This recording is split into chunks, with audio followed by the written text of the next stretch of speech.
할렐루야. 예수 그리스도 이름으로 하나님 말씀 증거하겠습니다. 우리 다 같이 하나님 말씀 요한 1서 5장 13절에서 21절까지 우리 다 같이 찾겠습니다. 요한 1서 5장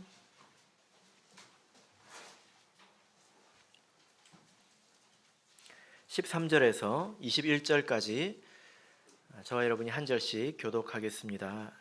13절. 내가 하나님의 아들의 이름을 믿는 너희에게 이것을 쓴 것은 너희로 하여금 너희에게 영생이 있음을 알게 하려 함이라.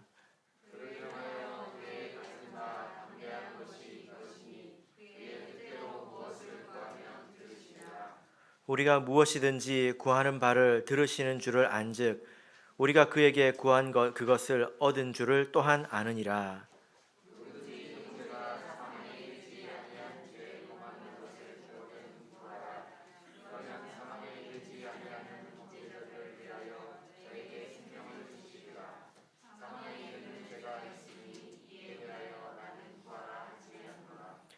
모든 불의가 죄로 돼 사망에 이르지 아니하는 죄도 있도다.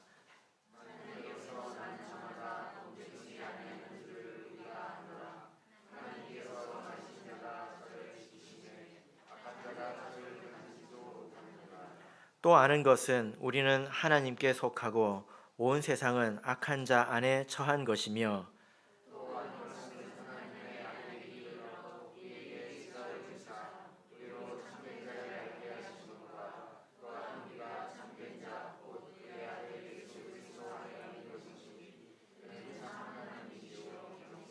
같이 읽겠습니다. 자녀들아 너희 자신을 지켜 우상에서 멀리하라. 아멘. 네, 오늘 이 시간은 그리스도인의 담대함이라는 제목으로 하나님 말씀 증거하겠습니다. 여러분, 하나님을 믿는 것은 참 좋은 것입니다. 하나님을 안 믿는 사람은 도대체 어떻게 세상을 살까 궁금하죠. 왜 그러냐면 그들에게 있어서는 삶의 의미가 굉장히 불명확합니다. 내가 도대체 어디서 와서 또 어디로 가는 것일까? 이것을 알지 못하기 때문에 내가 왜 살아야 되는지, 내가 무엇을 위해서 살아야 되는지 이런 것을 잘 알지 못하겠죠. 그러니까 이 세상 사람들은 사는 방법이 사실 뻔합니다. 허무에 빠지거나 내가 어디서 와서 어디로 가는지 모르니까 허무하죠. 혹은 완전히 반대인데요. 360도 돌면 제자리지 않습니까? 그거 허무의 반대편에 무엇이냐면 바로 쾌락이 있습니다. 그냥 목적이 없으니까 지금 즐겁게 아주 자기를 기쁘게 하고 살자 이렇게 사는 수밖에 없지요. 혹은 자기는 명확하게 알지 못하지만 내 생각에는 이게 옳은 것 같아. 자기 소견에 옳은 대로 살아갈 수밖에 없습니다. 이것은 자기가 어디서 와서 어디로 가는지 알지 못하기 때문에 이런 문제가 생기는 거죠. 그래서 세상 사람들이 겉보기에는 어떠하든지 간에 실제로 그들 내면을 들여다보면 근원적인 불안함이 그들에게 있다는 것을 우리가 알 수 있습니다. 이렇게 허무에 빠진다든지 쾌락에 빠진다든지 혹은 자기의 소견에 옳은 대로 사는 이 모든 것이 사실 불안한 것이죠. 그나마 이 세상에서도 그럴 만한 능력이 없으면 이런 생각도 사치가 되겠죠. 그죠? 예. 뭐 허무가 뭐야, 쾌락이 뭐야, 먹고 살기 바빠 죽겠는데, 이렇게 되는 것입니다. 무슨 일이 생기지는 않을까 또 두려워하는 것이죠. 그래서 세상 사람들을 보면 없는 사람은 없는 사람대로, 있는 사람은 있는 사람대로 다 불안한 구석이 있습니다. 우리 학생들은 수능을 망치면 내 인생이 어떻게 될까 불안하죠. 또 직장을 구하지 못하면 어떻게 될까, 또 회사에서 잘리면 어떻게 될까, 요즘에 100세 시대라고 하는데 나이 들어서 먹고 살 것이 없으면 어떻게 될까, 사람들이 다 두려움에 이렇게 쌓여 있다는 것입니다. 그러면 그런 문제들이 해결된 사람들은 두려움이 없을까요? 중국을 처음 통일한 왕의 이름을 아십니까? 진시황이죠. 진시황. 그죠? 예, 진시황이 무엇을 찾아 헤맸습니까? 예, 불로초. 그러니까 이런 것을 생각해 보면 그의 마음 속에도 미련이 있고 불안함이 있다. 예, 우리는 그 정도 가져 본 적도 없고 앞으로 딱 생각해 보니까 그 정도 가져 볼 일도 없을 것 같죠? 예. 그러나 그런 사람들 통해서 있어도 그럴 수 있구나, 이것을 우리가 배우게 됩니다. 어, 그저께 제가 천안 이제 예배를 다녀오면서 드디어 천안 교회 건물 계약을 했습니다. 예, 건물 계약을 했는데 그 주인 어르신이 약 80세 정도 되시는 분인데 이제 건물을 오래전에 사서 원래 학교 선생님이었는데 건물을 사서 이제 학원을 운영하시다가 이제 이렇게 처분을 하시는 거예요. 근데 이 건물을 이렇게 얻는데 넘기는데 참 기분이 묘하더라고요.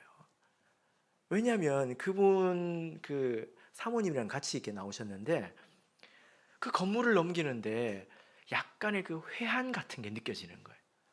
그 말 속에서 예, 내 인생은 이제 이걸로 끝이구나. 하여튼 무슨 느낌인지 여러분 아시겠습니까? 예, 그런 게 느껴져 가지고 이제 내가 놓고 이렇게 하나하나씩 놓고 내가 가야 되는 거구나. 그런 마음으로 우리한테 넘겨주니까 되게 받기가 좀 이상하더라고요. 그렇다고 안 받을 수는 없어서 잘 받았지만 그렇습니다. 그러니까 여러분 세상 사람들이 이렇게 사는 것이 이러합니다. 그러니까 사람들이 세상에서 어떻게 사냐면 복잡한 걸 싫어합니다. 이렇게 허무이고 쾌락이고 뭐고 싫어합니다. 세상에서 제일 잘 사는 거는 어떤 것이 제일 잘 사는 것일까요? 네, 어떤 것이 제일 잘 사는 것일까요? 복잡한 것을 생각하지 않는 거지. 내가 어디서 왔느냐, 어디로 갔느냐. 세상 사람들의 입장에서 그렇다는 것입니다. 지금을 누리고 사는 것이 최고입니다. 자, 전도서를 보겠습니다. 전도서 1장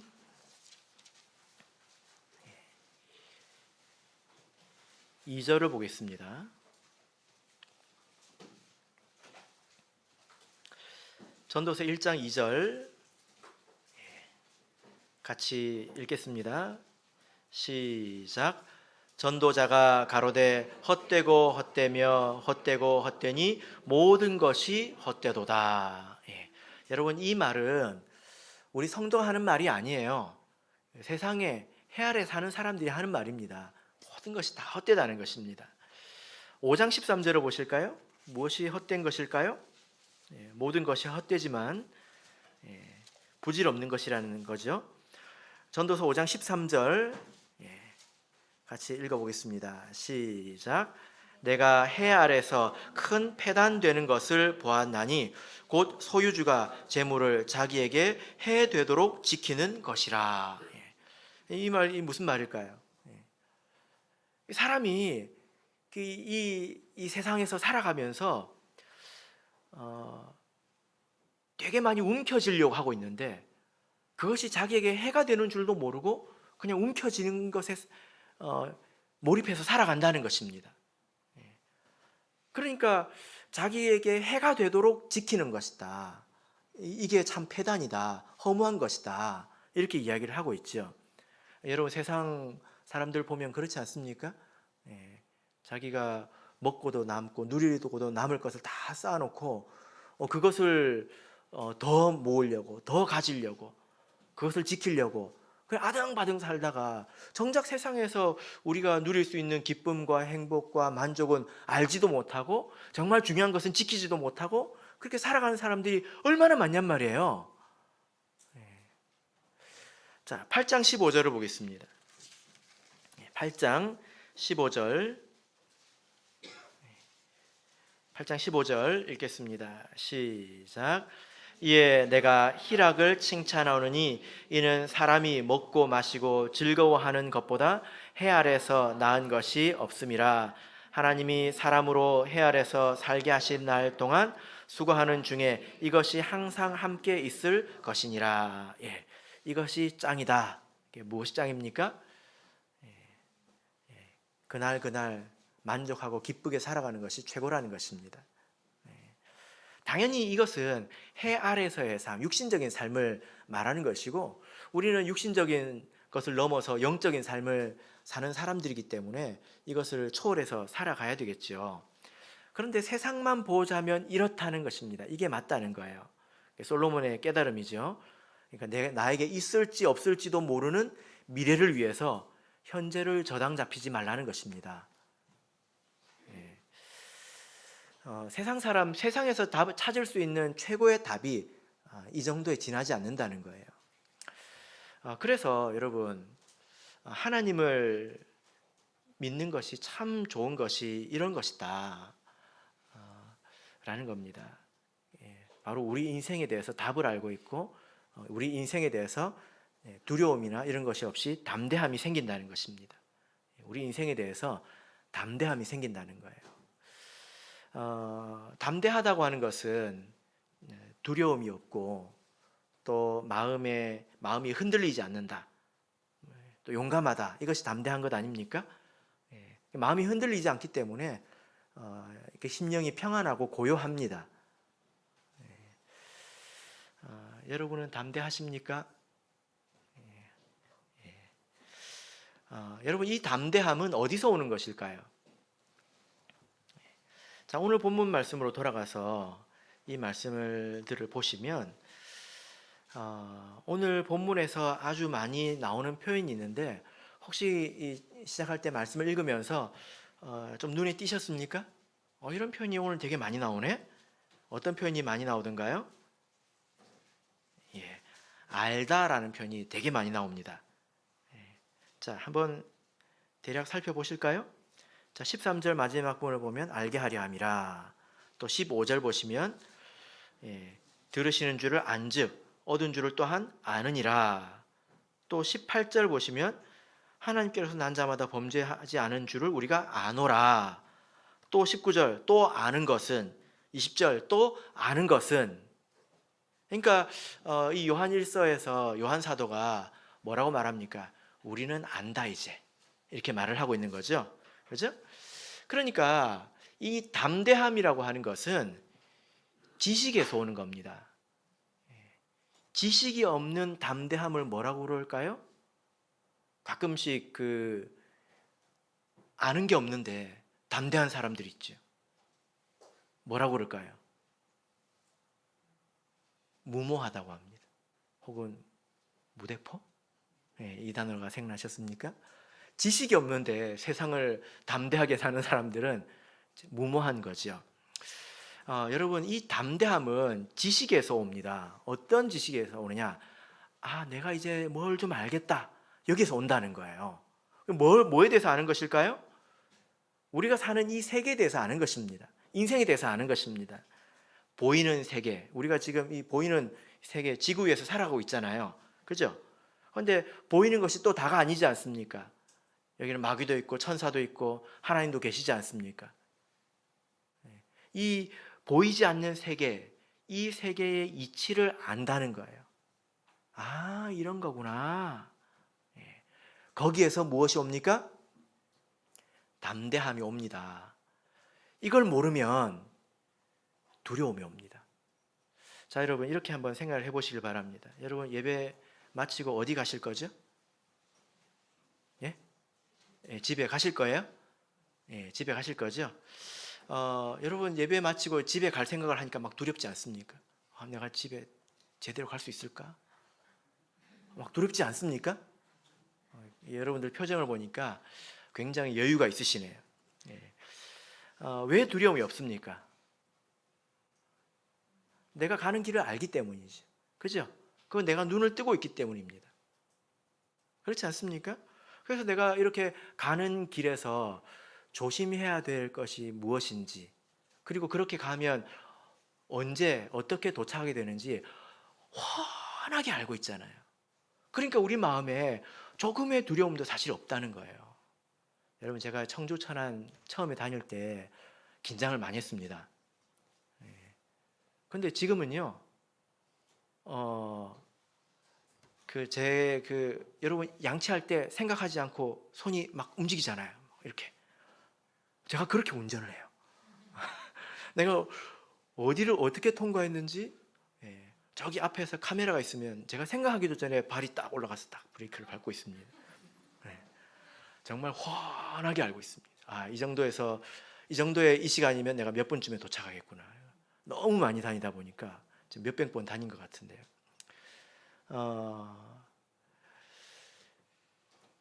근데 만약에 내가 처음 간 어떤 이제 곳에서 지도도 없고 내비게이션도 없고 깜깜한 밤에 또 눈을 감고 집으로 가야 된다고 한다면 여러분들 마음이 어떨까요?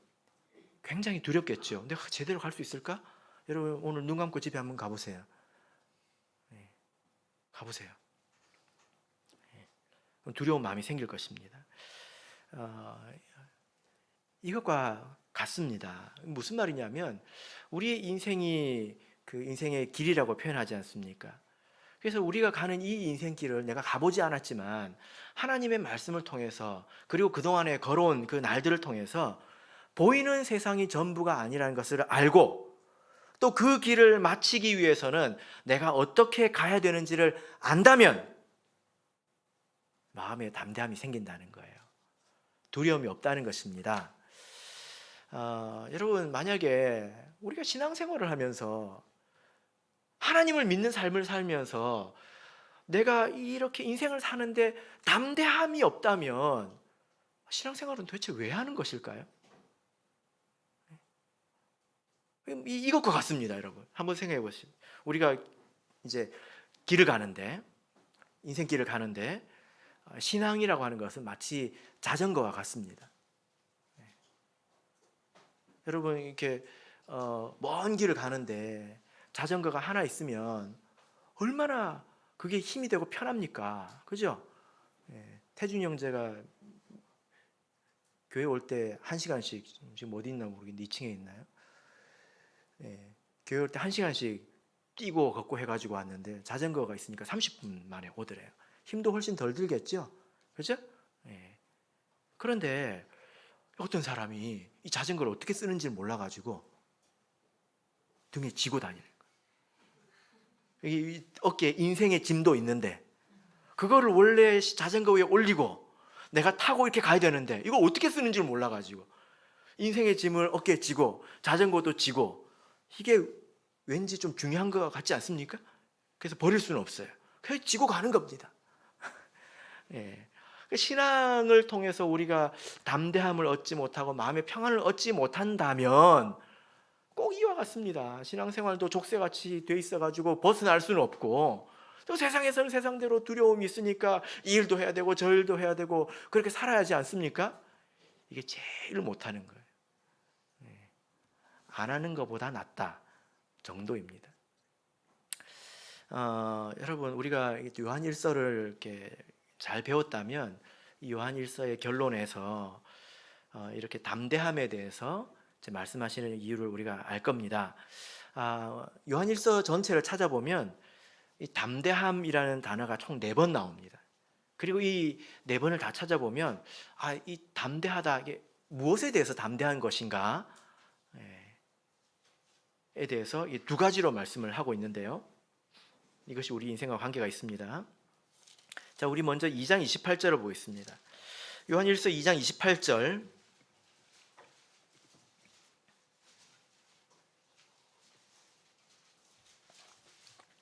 자, 2장 28절 읽겠습니다. 시작. 자녀들아 이제 그 안에 거하라. 이는 주께서 나타내신 바 되면 그의 강림하실 때에 우리로 담대함을 얻어 그 앞에서 부끄럽지 않게 하려 함이라. 자, 그 다음에 4장 17절을 보겠습니다. 4장 17절 같이 읽겠습니다. 시작. 이로써 사랑이 우리에게 온전히 이룬 것은 우리로 심판날에 담대함을 가지게 하려 함이니 주의 어떠하심과 같이 우리도 세상에서 그러하니라. 자, 여기 4번 중에 2번을 찾았습니다. 첫 번째 담대함은 하나님의 심판 앞에서 내가 마음이 요동치지 않는다라는 거지요. 그러니까 내가 내 인생을 마칠 때 우리가 하나님 앞에 서게 될 거 아닙니까? 그러면 지금 내가 그 생각을 해보는 거예요. 내 인생 길을 마쳤을 때 하나님께서 내 앞에 천국 문을 열어주실까? 이 생각을 해보는 것입니다. 여기에 대해서 내가 담대함이 있느냐, 확신이 있느냐라는 거예요. 여기에는 지식이 필요하죠. 천국 문을 어떻게 해야 들어간다. 여기에 대해서 이러면 된다, 이러면 안 된다. 이 정도는 알아야 이 담대함이 생기지 않겠습니까? 막연히 하나님은 나를 사랑하실 것 같아. 그럼 옆에서 뭐라고 그럽니까? 아닌 것 같아. 그러잖아요. 그러니까 이렇게 하면 된다, 저러면 안 된다. 이거 확실히 알아야 된다는 것입니다. 여러분 집 갈 때 교회 문을 나서가지고 오른쪽으로 가야 될지 왼쪽으로 가야 될지, 이리로 가면 집이 나오는지 어디로 가야 집이 나오는지 아시잖아요. 그죠? 천국 문도 들어가는 방법이 있다는 겁니다. 지식이 있으면, 또 내가 그걸 잘 따르고 있으면 나에게 담대함이 생길 거란 말입니다. 여러분에게 이런 담대함이 있습니까? 심판 앞에서의 담대함이 있습니까? 여기에 대해서 아휴 하고 이제 한숨이 나오면 안 되죠. 자, 2번째 담대함에 대해서 보겠습니다. 3장 21절 22절입니다. 자, 2번째 담대함은 어떤 것인지, 그럼 무엇에 대해서 담대함이 있다는 것인지 여러분 한번 맞춰보시길 바랍니다. 요한 1서 3장 21절 22절 읽겠습니다. 시작. 사랑하는 자들아, 만일 우리 마음이 우리를 책망할 것이 없으면 하나님 앞에서 담대함을 얻고 우리 구하는 바를 그에게서 받나니, 이는 우리가 그의 계명들을 지키고 그 앞에서 기뻐하시는 것을 행함이라. 자, 여기 보면 담대함이 나왔죠. 자, 오늘 본문의 말씀 5장 14절 15절 5장 14절 15절 읽겠습니다. 시작. 그를 향하여 우리의 가진 바 담대한 것이 이것이니 그의 뜻대로 무엇을 구하면 들으심이라. 우리가 무엇이든지 구하는 바를 들으시는 줄을 안즉 우리가 그에게 구한 그것을 얻은 줄을 또한 아느니라. 자, 여기 보면 우리가 하나님 앞에서 가진 바 담대함이 이것이다. 또 3장에서도 그랬죠. 하나님 앞에서 우리가 담대함을 얻는데 그 내용이 무엇이었습니까? 무엇이든지 구하는 바를 주신다. 이게 무슨 말일까요? 여러분, 이 그 담대함은 기도와 관계가 있죠. 그죠? 기도와 관계가 있습니다. 근데 여기서 말하는 이 담대함은 하나님과의 관계를 말하는 겁니다. 심판은 미래이지만 이 관계는 지금의 관계를 말하는 것입니다. 자, 여러분, 우리가 이렇게 세상을 살면서 이제 경험을 하는 바인데요. 누구에게 부탁을 하려고 할 때 여러분 어떤 생각이 듭니까? 어떤 생각이 듭니까? 누구에게 부탁을 할 때 사람이 들어줄까? 이 생각을 하게 되죠. 그죠? 당연한 겁니다. 그래서 부탁을 해야 될 일이 생기면 사실 마음에 부담이 생겨요. 두려움이 생기죠. 그죠? 원래 그런 겁니다. 근데 여러분, 자, 지금 여러분 이 세상에서 가장 가까운 사람을 한번 머릿속에 떠올려 보십시오. 가장 관계가 친밀한 사람. 잘 생각이 안 나십니까? 한 사람은 있을 거예요. 그래도 가장 가까운 사람. 자, 그 사람에게 1,000원만 빌려달라고 부탁한다고 한번 생각해 보세요. 어떻습니까? 여러분 마음에 굉장히 부담이 막 생기죠. 그런가요? 부담이 있어요, 없어요? 없죠. 예. 그렇게 부탁할 때 나에게 올 거라는 걸 의심하면서 부탁할까요? 아니면 온다는 것을 알고 부탁할까요? 네? 알고 부탁하죠. 그죠? 그렇게 하면 된다는 걸 알아요. 우리 인간관계 속에서 그렇게 이야기를 다 하잖아요. 그죠? 예. 결과를 알고 부탁한다는 것입니다. 네, 지금 하나님과 우리 사이에 지금 이 관계가 형성이 돼 있다는 것입니다. 그러니까 그의 뜻대로 무엇이든지 구하면 들으신다. 무엇이든지 구하는 바를 주신다. 이건 아무나 할 수 있는 말은 아닙니다, 사실. 왜 그럴까요? 이게 관계의 문제이기 때문에 그래요. 그래서 아까 3장을 보시면 아까 21절에서 사랑하는 자들아 만일 우리 마음이 우리를 책망할 것이 없으면 하나님 앞에서 담대함을 얻고 하나님 앞에서 담대함을 얻는데 무엇이든지 구하는 바를 그에게서 받나니 이는 우리가 그의 계명들을 지키고 그 앞에서 기뻐하시는 것을 행함이라. 그러니까 이 관계라고 하는 것은 당연히 상호적인 것입니다. 상대방을 이용해 먹는 그런 관계로서는 절대로 이런 깊은 관계에 들어갈 수가 없습니다. 그러니까 하나님께서 나를 사랑하셔서 아들을 주시지 않았습니까? 그죠? 그래서 나도 하나님을 사랑하기 때문에 나를 내어줄 수 있다는 거예요. 서로 그런 관계가 이제 형성이 되어 있는 것입니다.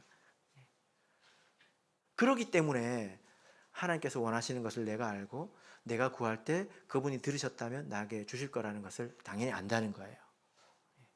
그래서 이런 관계라면 그 앞에 섰을 때 두려움이 없을 것입니다. 자, 요한복음 15장을 보겠습니다. 요한복음 15장 7절입니다. 요한복음 15장 7절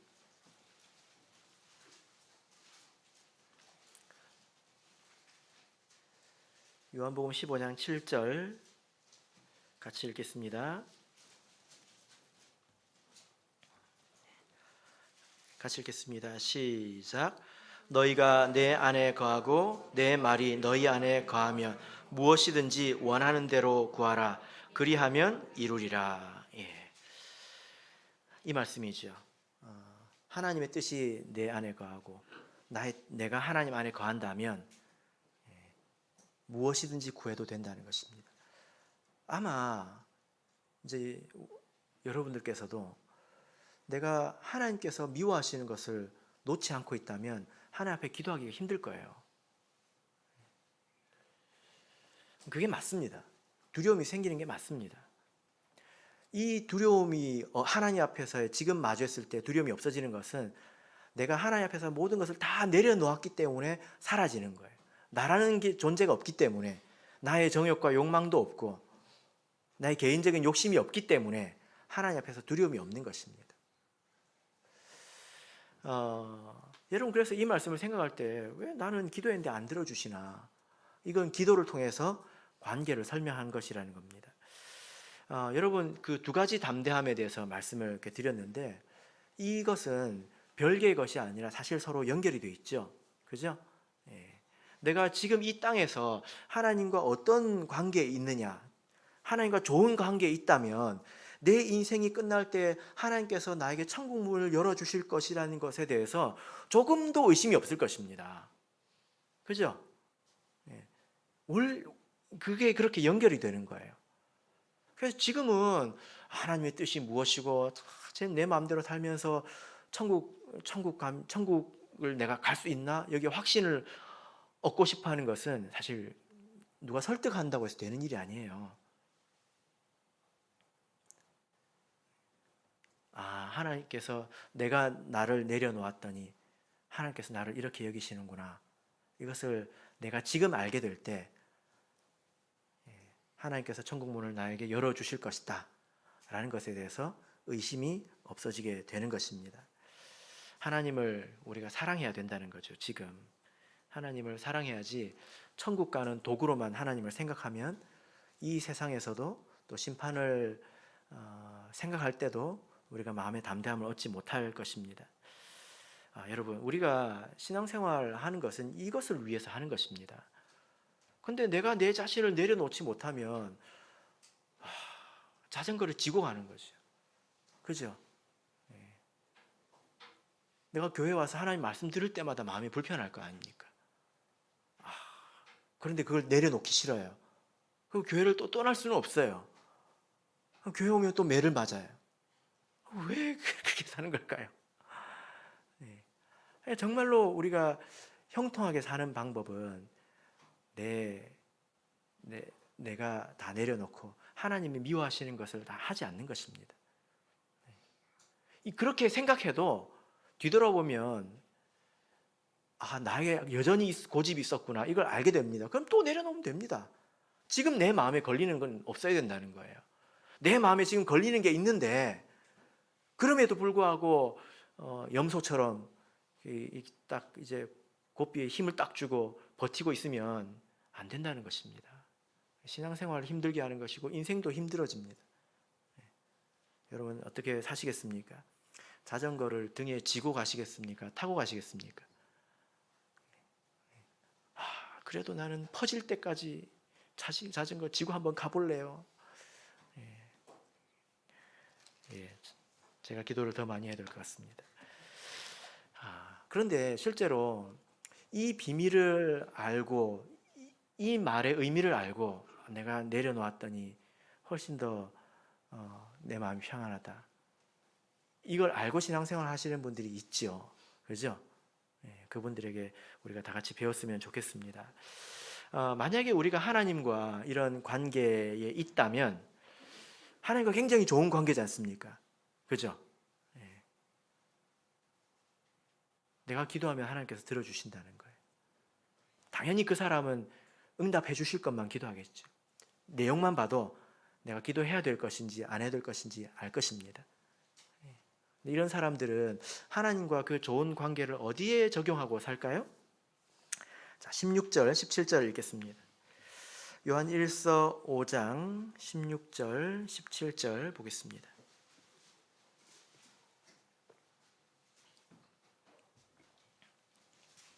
자, 16절, 17절 같이 읽겠습니다. 시작. 누구든지 형제가 사망에 이르지 아니한 죄 범하는 것을 보거든 구하라. 그러면 사망에 이르지 아니하는 범죄자들을 위하여 저에게 생명을 주시리라. 사망에 이르는 죄가 있으니 이에 대하여 나는 구하라 하지 않노라. 모든 불의가 죄로 돼 사망에 이르지 아니하는 죄도 있도다. 여러분, 갑자기 사망에 이르지 아니한 죄를 범한 형제가 있다면 그를 위해서 기도하라, 이런 말이 나옵니다. 이게 무슨 말이냐면요, 이게 생뚱맞은 말이 아닙니다. 여러분, 하나님과 이런 깊은 관계가 형성된 사람들은 실제로 마음에 굉장히 큰 평안과 만족, 또 확신이 있습니다. 그런데 여러분, 그 사람의 관계에서도 이렇게 보면 이런 면이 있는데, 예를 들어 어떤 남녀가 이제 사랑에 빠졌다 한번 쳐봅시다. 그런데 그런 그 둘만 바라보는 관계는 시간이 지나면 어떻게 됩니까? 사랑을 안 해보셨군요. 둘만 바라보는 관계는 나중에 식어지게 됩니다. 이런 걸 세상에서 뭐라고 그러죠? 권태기. 사랑을 모르시니까 권태기가 뭔지도 모르시는군요. 지루해진다는 것입니다. 그런데 이 두 사람이 서로를 바라보는 것이 아니라 하나의 목적을 향해서 서로가 이렇게 달려갈 때, 그래서 그 하나의 목적을 향해서 서로 협력하고 서로 격려하고 또 위로할 때 이 둘의 관계가 훨씬 더 깊어지는 경우가 있습니다. 그죠? 그래서 어떤 남녀가 서로 깊이 이제 사랑해서 이제 결혼을 했겠죠. 당연히 그런 사랑이 있어야죠. 그런데 이후에 우리가 이제 믿음 안에서 이 부부가 어떤 자녀 양육이라는 공동의 목표가 있을 때, 하나님께서 기뻐하시는 목표이지 않습니까? 그것을 위해서 서로가 협력을 할 때 왜 이렇게 남편이 있어야 되고 왜 아내가 있어야 되는지 알 때, 서로 협력하고 서로 위로하고 격려할 때 이 둘의 관계가 훨씬 더 깊어지게 된다는 거예요. 더 깊은 신뢰 관계가 형성이 된다는 거예요. 이게 둘만 바라본다고 해서 되는 게 아닙니다. 이런 인간의 관계를 통해서 하나님과의 관계도 생각해 볼 수 있는데, 여러분, 우리가 하나님과 굉장히 좋은 관계에 있다면 당연히 하나님께서 하시는 일에 관심이 있게 됩니다.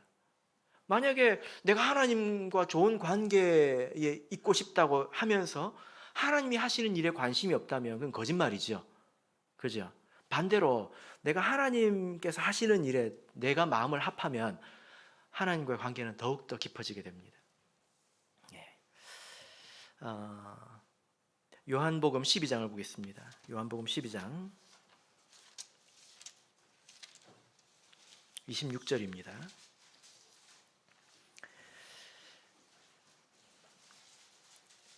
요한복음 12장 26절 같이 읽겠습니다. 시작. 사람이 나를 섬기려면 나를 따르라. 나 있는 곳에 나를 섬기는 자도 거기 있으리니 사람이 나를 섬기면 내 아버지께서 저를 귀히 여기시리라. 사람이 하나님 앞에서 어떤 사람을 귀하게 여기시느냐, 어떤 사람을 존귀하게 여기시느냐, 나 있는 곳에 그가 있어야 된다는 거예요. 이것은 자기를 부정하는 겁니다. 하나님이 계신 곳에 가려면 내가 가고 싶은 곳에 갈 수가 없잖아요. 기본적으로 자기를 부정해야 합니다. 그리고 하나님이 일하시는 그 자리에 있어야 된다는 거예요. 여러분, 하나님께서 세상에서 가장 중요하게 생각하시는 일이 뭘까요? 여러분은 무엇을 알고 계십니까? 누가복음 15장을 보겠습니다. 누가복음 15장 7절입니다. 누가복음 15장 7절 같이 보겠습니다.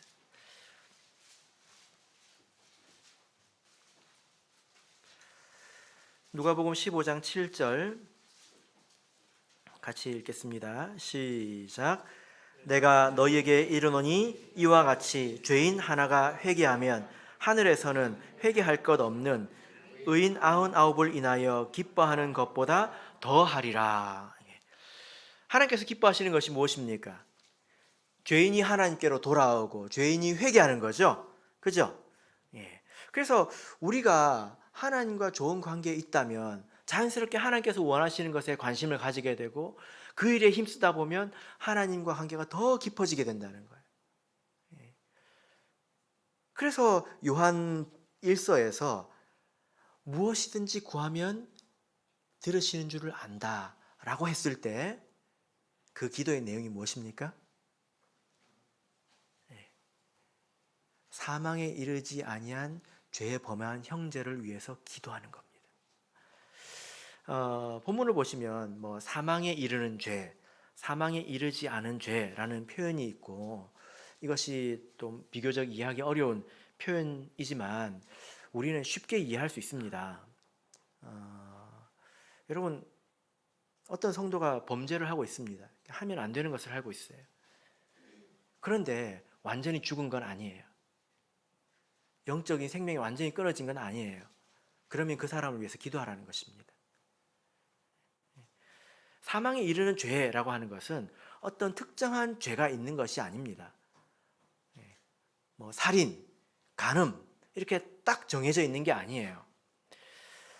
우리가 세례를 통해서 그리스도 안에 이렇게 들어왔다면 이제 그 안에 머물게 되겠죠. 근데 거기서 죄를 짓게 되면 한 발 한 발 사망으로 나아가게 됩니다. 죄를 지으면 한 발 한 발 사망으로 가게 됩니다. 그래서 아무리 작은 죄라도 가만히 놔두면 걸어서 여러분 지구 한 바퀴 돌 수 있잖아요. 그런 것처럼 가만히 놔두면 결국에는 세상으로 다시 넘어가게 됩니다. 세상에 속한 사람이 된다는 거죠. 만약에 그렇게 되었다면 그 사람은 그 순간 사망에 이르는 죄를 지었다라고 이야기하는 것입니다. 세상으로 다시 넘어갔다는 거죠. 그런 사람을 위해서는 기도할 필요가 없다라고 말하고 있습니다. 우리가 이것에 대해서 엄밀하게 어떤 것이냐 생각을 하는 것이 지금 여러분들에게는 크게 의미가 없을 거라고 봐요. 왜냐하면 그렇게 엄밀하게 판단하지 않아도 여러분들이 기도할 대상이 지금 많이 있기 때문입니다. 그렇죠? 믿음 안에 있지만 비실비실해가지고 죽어가고 있고 힘을 내지 못하고 있고 마음의 평안을 얻지 못하고 있고 두려워하고 있고 세상에 빠져 있고 그렇게 기도할 사람들이 많이 있지 않습니까?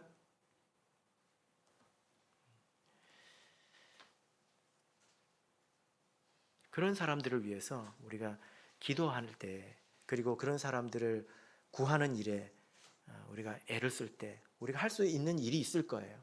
그런데 어떤 때는 할 수 있는 일이 없고 기도밖에 할 수 없을 때가 있습니다. 그때는 기도하라는 거죠. 그래서 저는 이제 우리 성도님들의 이 스마트폰에 우리 성도들의 명단이 있었으면 좋겠습니다. 여러분들께서 기도하시겠지만 성도님들이 다 생각나는 건 아니잖아요.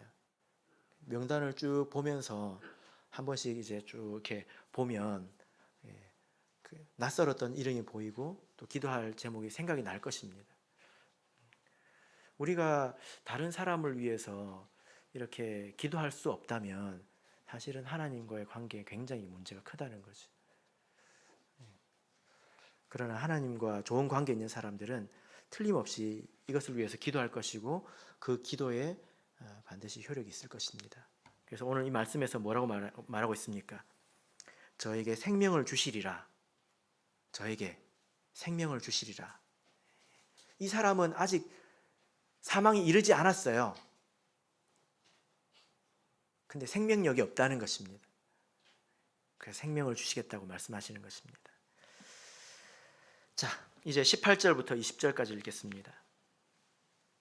요한일서 5장 18절에서 20절 같이 읽겠습니다. 시작. 하나님께로서 난 자마다 범죄치 아니하는 줄을 우리가 아노라. 하나님께로서 나신 자가 저를 지키심에 악한 자가 저를 만지지도 못하느니라. 또 아는 것은 우리는 하나님께 속하고 온 세상은 악한 자 안에 처한 것이며 또 아는 것은 하나님의 아들이 이르러 우리에게 지각을 주사 우리로 참된 자를 알게 하신 것과 또한 우리가 참된 자 곧 그의 아들 예수 그리스도 안에 있는 것이니 그는 참 하나님이시요 영생이시라. 아멘.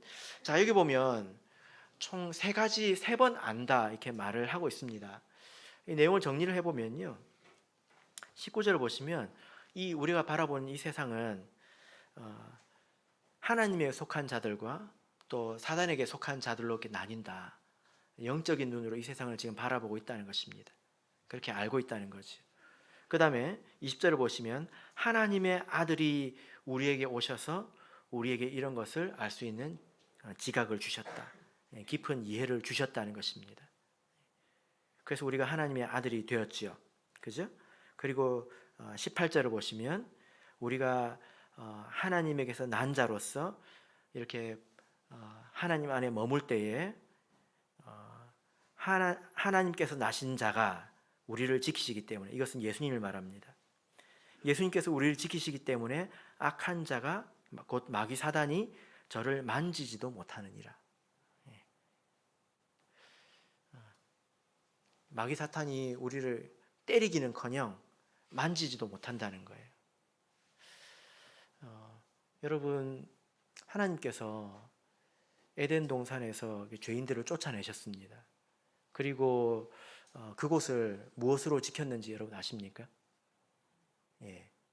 화염검, 칼만 동동동 떠다녔을까요? 그룹. 누가 그룹 그러면 천사가 그룹으로 다녔나? 그런데 아니에요.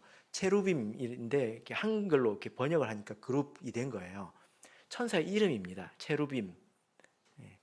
근데 이 그룹이 성경을 보면 하나님과 가장 가까이 있는 천사고 굉장히 그 존귀한 천사입니다. 이 급이 높다는 거예요. 그래서 이 에덴 동산을 이렇게 지키고 있었다는 것입니다. 화염검을 가지고. 그래서 아무도 가까이 갈 수가 없죠. 그죠? 근데 여러분들 지금 어디 있습니까? 에덴 동산 안에 있습니까? 밖에 있습니까? 우리는 영적으로 에덴 동산 안으로 다시 들어온 자죠. 그죠? 그렇기 때문에 마귀 사단이 우리를 함부로 해할 수가 없습니다. 그래서 마귀가 욥기에서 이런 표현을 했죠. 욥에 대해서 이렇게 이야기했습니다. 하나님, 그와 그 집과 그 모든 소유물을 산 울로 두루심이 아니니까. 욥이 무슨 울타리에 갇혀 살았다는 이야기가 아니라 하나님께서 보이지 않는 울타리를 욥과 그의 집, 가족들과 그리고 그의 모든 소유물, 물건들에까지도 이렇게 다 펜스를 쳐가지고 보이지 않는 펜스를 치니까 아무도 와서 해코지를 못하니까 저렇게 잘 되는 거 아닙니까? 하나님께서 그렇게 해주셨다는 거예요. 그래서 우리가 믿고 사는 것이 이것입니다. 하나님을 우리가 에덴 동산 밖으로 발을 내밀지 않으면 아무 일도 일어나지 않습니다. 그래서 21절을 보세요. 요한일서 5장 21절을 보시면 자녀들아 너희 자신을 지켜 우상에서 멀리하라 이렇게 말씀하고 있습니다. 울타리 밖을 나가지 말자는 거예요. 여기가 안전하니까. 왜 교회에서 이런저런 일이 있을까요? 나와 나의 집과 나의 소유에 이런저런 일이 있을까요? 그래서 하나님의 울타리가 없는 것이 아니라 내가 나왔기 때문입니다. 마귀에게 틈을 줬기 때문이죠. 그러나 우리는 이제 압니다. 하나님 말씀 안에 거하면 평안합니다. 우리의 생명 모든 것을 하나님이 주관하시지 사단이 어떻게 할 수가 없습니다. 말씀의 결론 맺겠습니다. 이제 요한 1서를 전체적으로 이제 마치는 시간이죠. 이 마지막 말씀이 우리 인생의 담대함에 대해서 이렇게 주시는 말씀인데요. 여러분 우리가 신앙생활을 하면서 꼭 하나님 앞에서 또 이 인생을 살아가는 데 있어서 평안함과 담대함을 얻을 수 있도록 신앙생활을 하시길 바랍니다. 그냥 꾸역꾸역 모진 고통 이런저런이 겪어가면서 꾸역꾸역 신앙생활하는 게 잘하는 게 아닙니다. 지혜가 없는 것이고 신앙을 활용할 줄 모르는 것이요. 그래서 이런 저런 지혜들을 우리가 얻어서 우리가 이 세상과 보이지 않는 이 세계에 대한 것을 우리가 알 때 내가 그래서 그랬구나. 그리고 내가 어떻게 하면 안전하구나 이것을 알게 되실 것입니다. 바라옵기는 저와 여러분께서 이렇게 담대하고 평안한 인생을 신앙을 통해서 살아가시기를 예수 그리스도 이름으로 축복합니다. 우리 다 같이 찬송하겠습니다. 473장 찬양하겠습니다.